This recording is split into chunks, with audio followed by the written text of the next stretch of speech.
बिस्मिल्लाहिर्रहमानिर्रहीम। उमामा देसी इन्फो के नाजरीन, कैसे हैं आप लोग? उम्मीद करती हूँ कि सब लोग खैर खैरियत के साथ होंगे।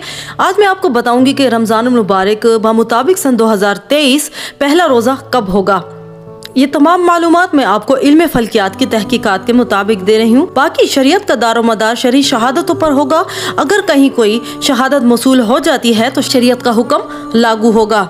चांद की पैदाइश 21 मार्च बरोज़ मंगल को रात 10 बजे होगी और 22 मार्च बरोज़ बुध को सूरज 6:33 पर गुरूब होगा और उसके तकरीबन 47 मिनट के बाद चांद गुरूब होगा। चांद उफक हॉरिजन पर 47 मिनट तक रहेगा। इस वक्त चांद की उम्र 20 घंटे और 20 मिनट होगी। गुरूब आफ्ताब के वक्त चांद की उफक से बुलंदी, जिसको हम मून अल्टीट्यूड कहते हैं, 10 डिग्री होगी और चांद का सूरज से जावियाई फासला एंगुलर डिस्टेंस 11 डिग्री 30 मिनट होगा।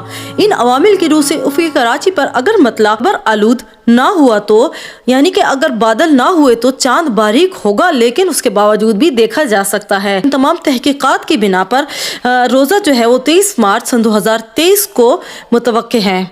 अगर आपको हमारी रमज़ान मुबारक के चांद के हवाले से मालूमाती वीडियो पसंद आई हो तो प्लीज़ हमारे चैनल को लाजमी सब्सक्राइब कर दीजिएगा और बेल आइकन को भी प्रेस कर दीजिएगा। अल्लाह हाफिज़।